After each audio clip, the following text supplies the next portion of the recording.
오늘은 대강절, 주님의 오심을 기대하며 기다리는 대강절 세 번째 주일입니다. 주님이 오시는 이 기쁜 날을 맞이하며 우리가 기쁨으로 주님을 맞이할 수 있기를 간절히 바랍니다. 우리 한번 웃어보실까요? 하하하하. 네, 굉장히 어색합니다. 기뻐하는 게 쉬운 일이 절대로 아닙니다. 그래서 기뻐할 수 있기를 바랍니다. 우리가 잘 아는 아낌없이 주는 나무라는 이야기가 있죠. 여러분 잘 아시겠지만 제가 한 번 더 소개해드리길 원합니다. 옛날에 나무 한 그루가 서 있었다. 그 나무에게는 사랑하는 소년이 하나 있었다. 그 소년과 나무는 서로 좋아하고 사랑하여 함께 자주 놀았다. 하지만 시간이 흘러가며 소년은 점차 나이가 들며 나무를 잘 찾아오지 않아 나무는 혼자 있을 때가 많았다. 어느 날 소년이 나무를 찾았을 때 나무는 소녀를 반기며 같이 놀자고 하였다. 하지만 소년은 나무에게 돈이 필요한데 돈을 주지 못하겠느냐 물었다. 나무는 자신의 사과를 도회지에서 팔라고 하였다. 그래서 소년은 사과를 다 따서 도회지에서 팔았고 오랫동안 돌아오지 않았다. 어느 날 소년이 돌아왔다. 그 소년은 집 한 채를 마련해 달라고 하였다. 그러자 그 말을 들은 나무는 가지를 베어다가 집을 지으라고 하였고 가지를 베어간 소년은 오랫동안 돌아오지 않았다. 할아버지가 다 되어 돌아온 소년은 멀리 여행을 떠나고 싶다고 하였고 나무는 자기의 줄기를 베어다가 배를 만들어 여행을 떠나라고 하였다. 여행을 떠나서 오랜 세월이 지난 뒤에야 소년은 다시 돌아왔다. 하지만 그때 그 나무는 가진 것이라고는 밑동밖에 없었다. 하지만 그 소년이 필요한 것은 편안히 앉아서 쉴 곳이었다. 나무는 앉아서 편히 쉴 곳은 늙은 나무 밑동이 최고라며 밑동에 앉아 편히 쉬라고 하였고 소년은 그리하였다. 그래서 나무는 행복하였다. 어떻습니까? 주고 또 줘도 더 주고 싶은 이 마음, 그리고 주기 때문에 굉장히 행복해하는 이 마음, 그것이 아낌없이 주는 나무의 그 마음입니다. 근데 이 나무, 이 마음을 가지고 이 험악한 세상을 살아가려면 이런 모습이 굉장히 어떻게 보면 어리숙해 보이고 굉장히 어떻게 보면 순진해 보이는 그런 모습이죠. 그런데요, 오늘 본문 말씀에 사도 바울이 나오는데 사도 바울도 바로 이러한 모습을 보여주고 있습니다. 한번 보실까요? 17절이요. 그리고 여러분의 믿음의 제사와 예배에 나의 피를 붓는 일이 있을지라도 나는 기뻐하고 여러분 모두와 함께 기뻐하겠습니다. 지금 빌립보서는 옥중서신입니다. 옥중서신이라는 것은 감옥에서 쓴 편지라는 거예요. 바울이 지금 어디 있다고요? 로마 감옥에 있습니다.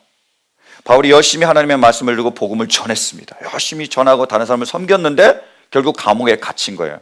아무것도 못하는 그러한 상황에 처했습니다. 그런데도 불구하고 그것도 모자라서 뭐예요? 내가 내 피를 붓는 한이 있더라도, 내가 서로 순교를 당하는 한이 있더라도 나는 더 주고 싶다고 얘기하는 거예요. 더 드리고 싶다고, 더 아낌없이 베풀고 싶다고 얘기하고 있습니다. 여러분, 만약에 우리가 그런 상황에 처한다면 어떻게 될까요? 우리가 하나님의 말씀을 열심히 전했습니다.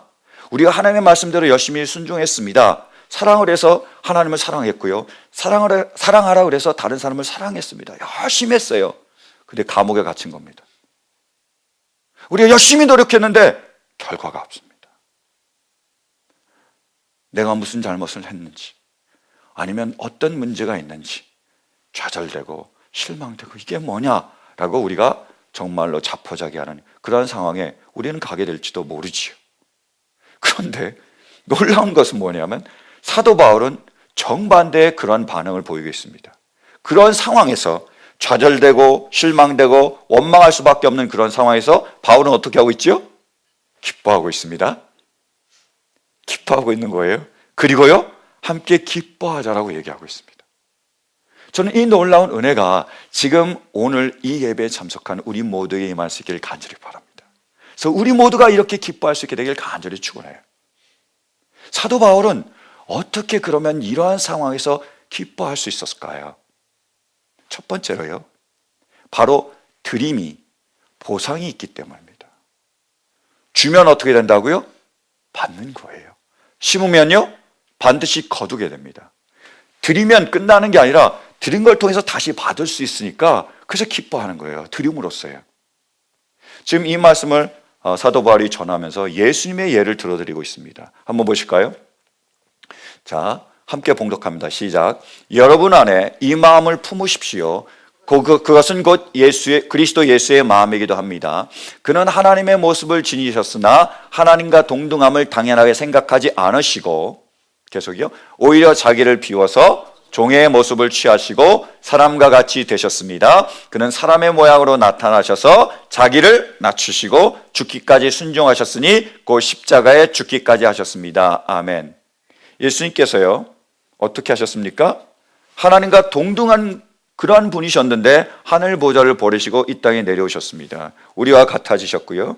그리고 죽기까지, 십자가에 달려 돌아가시기까지 자신의 모든 피와 모든 물, 모든 살을 다 내어주시기까지 모든 것을 아낌없이 주셨습니다. 이렇게 드리신 거예요. 근데 그러니까 어떻게 됐죠? 결과가 어떻게 됐습니까? 계속 보실까요? 9절부터 11절이요. 자, 함께 보겠습니다. 시작. 그러므로 하나님께서는 그를 지극히 높이시고 모든 이름에 뛰어난 이름을 그에게 주셨습니다. 그리하여 하늘과 땅 위와 땅 아래에 있는 모든 것들이 예수의 이름 앞에 무릎을 꿇고 모두가 예수 그리스도는 주님이시라고 고백하여 하나님 아버지께 영광을 돌리게 하셨습니다. 아멘. 예수님께서 하나님을 위하여, 우리를 위하여 모든 것을 다 아낌없이 주셨을 때 어떻게 됐다고요? 하나님께서 모든 것을 아낌없이 갚아주셨습니다. 하늘에서 내려왔더니 다시 하늘 보다 높은 곳으로 올리셨습니다. 그리고 모든 것을 다 주셨더니 이 천하 만물을 다 주신 거예요. 하늘과 땅과 땅 아래에 있는 모든 것들을 다 주셔서 그 모든 만물이 예수님 이름 앞에, 그분의 발 앞에 무릎 꿇게 하셨습니다. 다 갚아주신 거예요. 더 영광스럽게 갚아주셨습니다. 주면 어떻게 된다고요? 받습니다. 심으면 어떻게 됩니까? 거두는 거예요. 지난 10월에 필라델피아에서 있었던 일입니다. 맥클라우라는 20대 여성입니다. 이 여성이 차를 타고 가고 있었습니다. 근데 기름이 다 떨어진 거예요. 차가 멈췄습니다. 어떻게 합니까?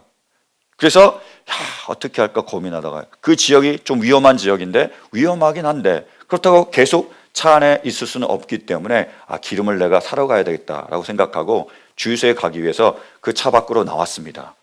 근데 저기서 존이라는 홈리스가 온 거예요. 그러면서 얘기합니다. 여기는 위험하니까 나오지 말라고. 그냥 차 안에 있으라고. 그럼 내가 가스를 사오겠다고 얘기했습니다. 근데 그 여자에게 돈이 없었어요. 캐시가 없었습니다. 크레딧 카드로 사려고 한 건데. 그러니까 괜찮다고 해서 이 존이가 주유소에 가가지고 자기 돈 다 털어서 20불 털어가지고 그 가스를 사가지고 기름을 사가지고 돌아와서 주유해줬어요. 너무 고맙잖아요. 근데 돈은 없으니까 그때 못 갚았으니까, 그래서 이 맥클라우, 이 20대 여성이 그 길을 다음에 지날 때마다 그 좌니를 보면 차를 세워서 뭐 자기 돈 좀 있으면 주기도 하고, 아니면 옷도 주고 뭐 먹을 것도 주고 양말도 주고 이렇게 나눠줬습니다. 근데 그걸로도 양이 안 차는 거예요. 뭔가 이 좌니를 위해서 추수감사절을 맞이해서 뭔가 좋은 걸 해주고 싶은 그런 마음이 들었습니다. 그래서 남자친구하고 상의한 거예요. 그래서 우리가 10,000불을 모아주자. $10,000를 우리가 모아주자라고 했습니다. 그래서 GoFundMe라는 그런 온라인 모금 그런 웹사이트가 있거든요. 거기다 그 사연을 올린 거예요. 올렸더니 10,000명이 되는 사람이 동참을 했습니다. 그래서 30만 불 이상이 모인 거예요. 그래서 이 여성이 그 추수감사절 날 이 좌니를 데려가다가 호텔에 이제 묵게 했고요. 그리고 그 다음 날은 자네가 원하는 랩탑을 사줬습니다. 그리고 자네한테 얘기해 주는 거예요. 우리가 너를 위해서 돈을 모았는데 30만 불이야. $30,000가 아니죠? $300,000네요. $300,000야. 너무 기뻤죠. 그래서 물어봤습니다. 이 돈으로 뭐 할래? 라고 했더니 자네가 대답한 거예요. 필라델피아에 나쁜 사람도 많지만 좋은 사람들은 더 많아. 내가 그 사람들을 찾아다니며 그들에 대한 영화를 찍고 싶어라고 얘기를 했습니다. 자요, 좌니가 맥클라우에게 얼마를 줬다고요? $20. 그러자 맥클라우가 얼마를 모아서 줬습니까? 30만 불. 몇 배입니까? 계산이 안 되시죠? 몇 배지요? 자, 20불, 10, 100, 1000, 10,000배입니다. 10,000배 이상이죠. 20불에 10,000배면 20만 불이잖아요. 그렇죠? 10,000배 이상이에요. 30배, 60배, 100배가 아니라 어떻게 해요? 10,000배 이상을 받은 겁니다. 놀라운 일이 일어난 거죠. 주면 어떻게 된다고요? 받는 겁니다. 이렇게 많이 받는 거예요. 그런데 인생은 공식이 아니잖아요. 이렇게 주기만 하면 우리가 이렇게 받을 수 있다면 누가 안 주겠습니까? 근데 그렇지 않은 경우도 많다는 거죠. 정말 우리가 마음을 다해서 정성껏 힘들고 어려운 가운데서 베풀죠. 나눕니다. 근데 그걸 받는 사람이, 어떤 사람은 은혜를 모르는 사람이 있어요. 오히려 우리가 주는 것을 당연하게 여깁니다. 게다가 더 나아가서 어떻게 되죠? 우리가 조금이라도 무슨 일이 있어서 주지 못하면 화를 냅니다. 그래서 돌아서요. 그리고 우리가 그 분들을 위해서 했던 것은 다 얘기하지 않고요. 우리가 못했던 거, 우리한테 서운한 거, 이런 것들만 얘기하는 경우가 있습니다. 많이 봤어요. 그럼에도 불구하고 우리는 기뻐할 수 있습니다. 왜요? 그렇죠. 약속하셨습니다. 그들이 너에게 갚아주지 못할 때 누가 갚아주시겠다고요? 하나님께서 갚아주시겠다 약속하셨습니다. 갚아주시는 거예요. 더 크고 더 놀랍고 더 영원한 것으로 갚아주십니다. 여러분, 정말로 우리가 하나님과 이웃을 향해 드릴 때 하나님께서 갚아주실 줄로 믿으십니까? 갚아주시기에, 그걸 받을 것이기에 기뻐할 수 있는 우리 모두가 되시길 간절히 축원합니다.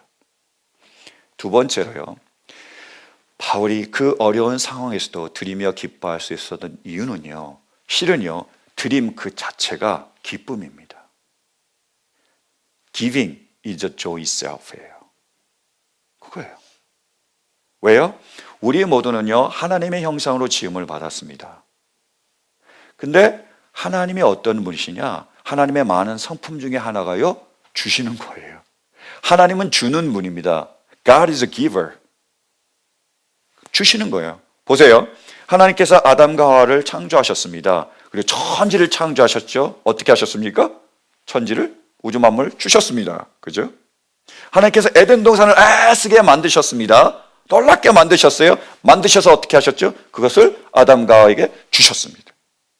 아담과 하와가 죄를 범했을 때 가축을 잡아가지고 그 동물의 가죽을 벗겨서 가죽옷을 지어 주셨습니다.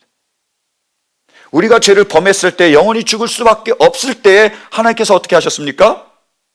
생명보다 더 귀한 독생자 예수 그리스도를 어떻게 해요? 우리에게 주셨습니다. 그래서 사도 바울은 얘기하는 거예요. 자기의 아들을 아낌없이 내어주신 그분께서 어찌 다른 것을 우리에게 주시지 않겠느냐라고 얘기하는 거예요.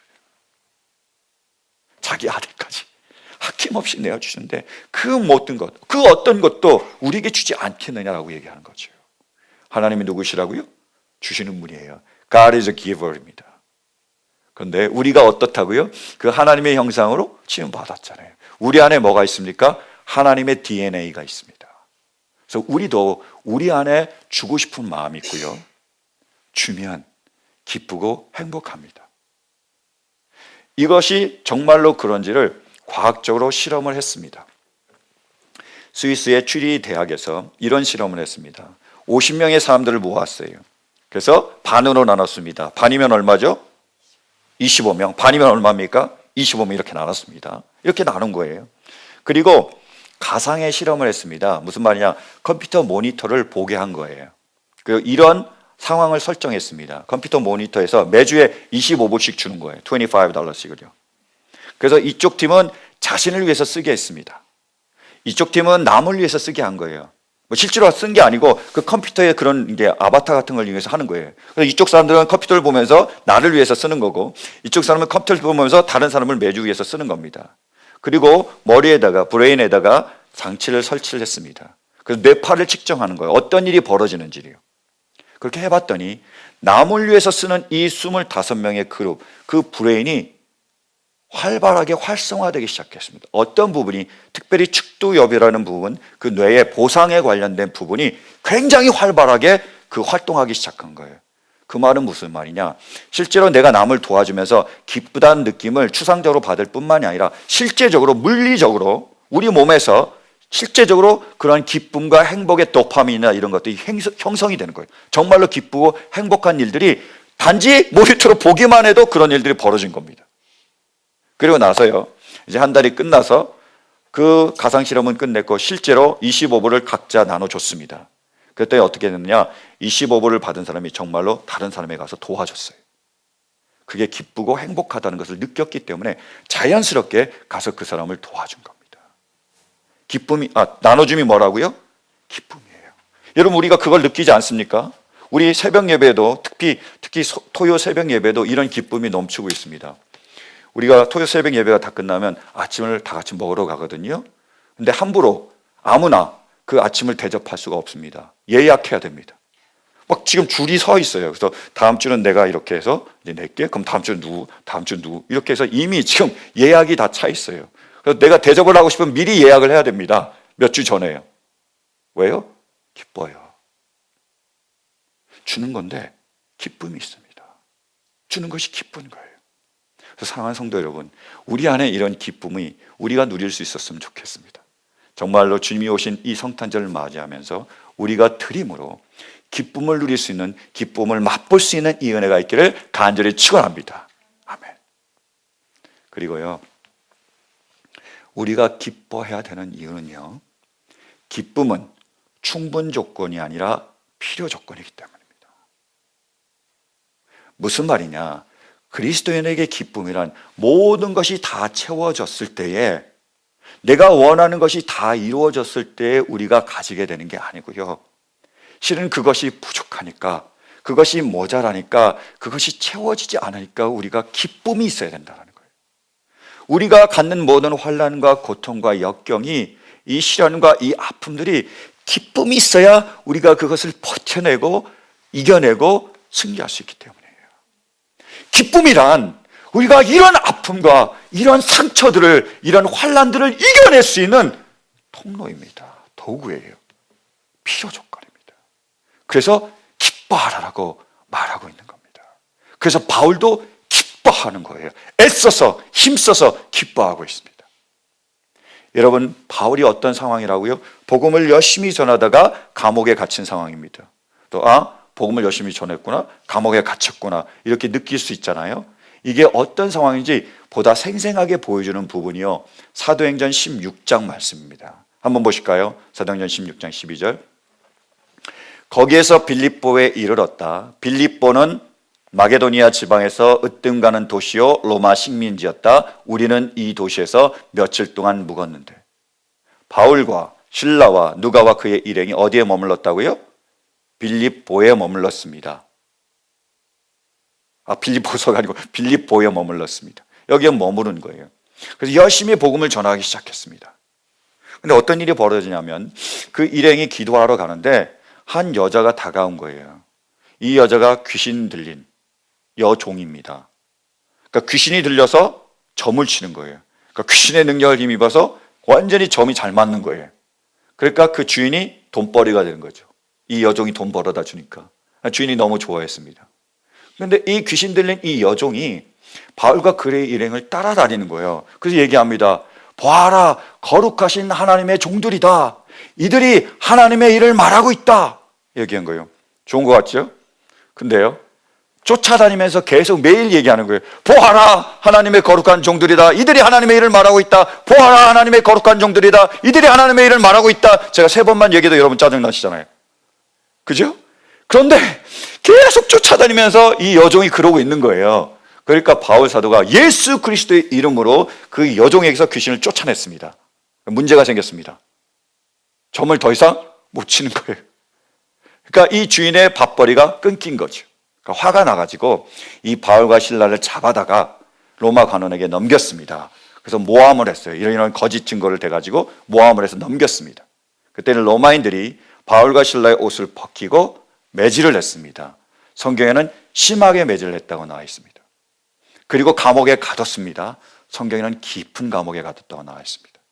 감옥에 가둔 것도 모자라서 발에는 쇠고랑을 쳐놨습니다. 이런 상황이에요. 여러분, 하나님의 복음을 열심히 전했습니다. 한 여인의 귀신, 그걸 쫓아내서 그 영혼을 자유롭게 했습니다. 근데 결과가 뭐죠? 감옥입니다. 결과가 쇠고랑입니다. 이러한 절박한 상황, 이러한 환난과 고통, 이러한 역경에서 바울과 실라는 어떻게 그것을 견디며 버티며 이겨낼 수 있었을까요? 여러분 한번 생각해 보시겠어요? 우리가 그리스도인으로 이 땅에서 살아가는 것 결코 쉬운 일이 아닙니다. 주래요. 원수를 사랑하래요. 섬기래요. 쉽지 않죠. 그리고 때로는 아무런 보답이 없습니다. 때로는 오히려 오해를 당합니다. 때로는 우리가 아픔이 있습니다. 어떻게 합니까? 이런 상황에서 어떻게 우리가 이것들을 계속할 수 있습니까? 바울과 실라는 어떻게 이 환난과 고통, 웃을 것이 하나도 없는 이 세상에서, 기뻐할 것이 하나도 없는 이 세상에서, 좋은 일이라는 건 하나도 없을 것 같은 이 세상에서 어떻게 정말로 그 모든 것들을 견디며 버티며 이겨낼 수 있었을까요? 비결이 무엇입니까? 보시겠습니까? 비결이 뭔지 보여주시겠어요? 한밤중 되어서 바울과 실라가 기도하면서 하나님을 찬양하는 노래를 부르고 있는데 죄수들이 듣고 있었다. 어떻게 그걸 이겨냈다고요? 찬양하며 기뻐했습니다. 그거밖에 없기 때문이에요. 정말로 이 힘든 세상에서, 이 어려운 세상에서 이것을 이겨낼 수 있는 방법이 기쁨이기 때문입니다. 그래서 기쁨을 붙든 거예요. 주님이 주신 기쁨이 있기에, 주님이 주신 그 상급이 있기에 내가 하는 일이 결코 주님 앞에서 헛된 일이 아니라는 그 믿음을 붙잡고 그 믿음이 있었기에 그걸 바라보며 견디며 버티며 이겨냈다는 것입니다. 어떤 일이 벌어지죠? 26절이요. 그때 갑자기 큰 지진이 일어나서 감옥의 터전이 흔들렸다. 그리고 곧 문이 모두 열리고 모든 죄수의 수갑이며 착고가 풀렸다. 할렐루야. 그때 자기의 닥친 그 모든 환난과 고통을, 그 모든 슬픔과 그 좌절을 다 견디며 버티며 이겨냈던 것입니다. 그래서 우리 모두에게 이 기쁨이 있기를 간절히 바랍니다. 제가요, 어제 어떤 권사님을 만나 뵀습니다. 우리 교회 권사님이 아닙니다. 제발 누군지 생각하지 마시기 바랍니다. 근데 이 권사님을 만났는데 자신의 간증을 해주셨어요. 이분이 원래 한국에서 좀 일찍 결혼을 하셨나 봐요. 결혼해서 생활하는데 남편이 30대 때 성가대에서 지휘를 했습니다. 그리고 거기에 드럼을 치는 10대, 19인가 18인가라는 10대가 있었대요. 근데 이 남편하고 그 10대 여자 자매하고 눈이 맞은 겁니다. 그래서 바람이 난 거예요. 그러니까 그거를 지켜보는 그 마음이 얼마나 아프겠습니까? 너무너무 괴로운 거, 하루하루가 지옥 같은 겁니다. 그래서 어떻게 하나 간절히 기도하고 이렇게 있는데 하나님께 그 마음에 감동을 주셨대요. 하나님의 미랄이 땅에 떨어져 죽지 않으면 하늘 그대로 있고 죽으면 많은 열매를 맺느니, 이 말씀을 받았대요. 근데 그 당시에는 이 말씀이 무슨 말인지 이해도 안 됐고 마음에 와닿지도 않았답니다. 결국 헤어진 거예요. 못 살겠다. 이건 아니다. 그래서 미국으로 건너왔습니다. 그래서 미국에서 또 좋은 분을 만나가지고 재혼을 한 거예요. 근데 해보니까 비슷한 거예요. 여러분, 겉으로 보는 거하고 속으로 보는 거는 다릅니다. 그죠? 다른 거예요. 또 실망이 되는 겁니다. 별로 다를 게 없는 거예요. 또 기도하기 시작하는 거예요. 내 인생 왜 이렇게 꼬이나, 이렇게, 이게 만나는 사람마다 이러냐, 차라리 결혼하지 말아야 되나, 어떻게 해야 되나, 이제 해야 되니까 막 고민하기 시작하는 겁니다. 또 기도하면서 이렇게 막 하고 있는데, 한 70대가 좀 넘으신 또 노 권사님을 만나게 됐습니다. 그 권사님과 얘기를 하는데, 그 권사님이 자신의 간증을 해주는 거예요. 나도 남편을 만나는데, 니네 남편 못지않다. 내 이 남편은 폭력까지 휘두른다는 거예요. 폭력 남편입니다. 걸핏하면 뺀다라는 거예요. 그래서 너무 괴로워서 자기는 계속 기도했대. 하나님 변화시켜 주십시오. 하나님 어떻게 해야 됩니까? 하나님 변화시켜 주십시오. 하나님 어떻게 할까? 이렇게 계속 기도를 했답니다. 그렇게 기도를 30년 동안이나 했대요. 근데 하루는 이 남편이 중병에 걸렸습니다. 그리고 사경을 헤매게 된 거예요. 굉장히 위급한 상황에 처했습니다. 그러다가 꿈인지 실제인지 그가 눈을 딱 떴는데 자기 앞에 큰 왕궁이 있더래요. 팔레스가 있는데 막 보석이 박혀 있는 거예요. 근데 딱 보고 있는데 보석들이 갑자기 팍팍팍 박히는 거예요. 다이아몬드가 박히고 루비가 박히고 팍팍 보석이 막 박히는 겁니다. 이게 뭐냐고 물어보니까 네 아내의 집이래요. 내 아내 집이다. 네 아내가 너 때문에 고생할 때마다 이 보석이 꽉꽉 박히는 거다라고 얘기했습니다. 그래서 그러냐고 하는데 갑자기 천사가 자기를 딱 붙잡더니 어디론가 끌고 가더래요. 굉장히 어둡고 굉장히 껌껌하고 굉장히 가기 싫은 그곳으로 자기를 확 잡아서 끌고 가더래요. 쫙 끌려가고 있었습니다. 그런 순간에 가지 마요, 가지 마요. 안 돼요, 여보, 안 돼요 라는 소리가 들리더래요. 눈을 탁 떠보니까 자기 아내가 무릎 꿇고 자신을 위해서 중보하면서 기도하고 있는 거예요. 그러니까 이분이 충격을 받았죠. 자기 아내는 왕궁 같은 그런 집이 있는데 자기는 지금 이렇게 끌려가고 있었잖아요. 그래서 180도로 달라졌습니다. 그 아내를 위해서 열심히 섬기면서 그렇게 하셨답니다. 그 간증을 이 권사님에게 해주신 거예요. 권사님이 그제서야 한 알의 미랄이 떨어져 땅에 죽으면 그대로 있고, 죽지 않으면 그대로 있고, 죽으면 많은 열매를 맺는다는 게 이런 뜻이구나를 40년이 지나서 알았다는 거예요. 그러니까 삶이 바뀌더래요. 옛날에 그렇게 꼴불견, 그렇게 보기 싫은 남편의 행동 하나하나가 내 마음을 그 쑤셔놓았던 그 행동 하나하나가 지금 뭐요? 저게 다이아몬드네. 저게 루비네. 저게 사파이어네. 이렇게 느껴지더래요. 오히려 그런 행동이 기쁘더래요. 내가 이런 것들 통해서 하나님께 상급을 받을 수 있겠구나. 그래서 뭐요? 지금 견디면서 버티면서 오히려 기뻐하고 있습니다. 뭐가 있어서요? 기쁨이 있어서요. 우리 안에 이 기쁨이 필요합니다. 바울이 이 기쁨이 있었기에 그것을 감당할 수 있었습니다. 우리 안에도 이 기쁨이 있어야 우리가 그것을 감당할 수 있는 거예요. 그래서 주님은 우리에게 기뻐하라고 말씀하고 있습니다. 제가 하하하라고 웃으라고 얘기할 때 기뻐하기가 어려워 어색하고 되지 않습니다. 근데 여러분, 정말로 이 세상을 우리가 어떻게 살아가겠습니까? 웃을 게 하나도 없는 이 세상, 좋아진다 좋아진다 하다가 이제는 좋아질 리 없다라는 이 세상에서 우리가 어떻게 살아갈 수 있겠어요? 그래서 우리에게 무엇이 필요하죠? 주님의 기쁨이 필요합니다. 주님이 주실 그 상급을 바라보며 이 기쁨을 붙들 수 있는 은혜가 있을 수 있기를 간절히 바랍니다. 뿐만 아니라 어떻게 해야 되죠? 함께 나누는 거예요. 나만 기뻐할 뿐만 아니라 이 기쁨을 나눠야 됩니다. 그리고 그들이 기뻐하는 모습을 보면서 나도 같이 기뻐하는 거예요. 바울이 원하는 게 그겁니다. 내가 지금 기뻐한다. 너희와 함께 기뻐하자라고 얘기하는 거예요. I'm 카이로 기쁘다. 순 카이로 함께 기뻐하자라고 얘기하고 있는 거예요. 여러분, 고통을 나누면 어떻게 되죠? 반이 됩니다. 기쁨을 나누면 어떻게 됩니까? 배가 되는 거예요.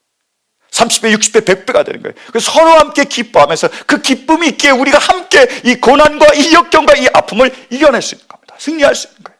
그래서 함께 기뻐하자라고 얘기하는 거예요. 그래서 바울과 동일한 고난을, 복음으로 인하여 고난을 받는 빌립보 성도들을 위로하고 권면하며 함께 그 일을 감당하고 있는 것입니다.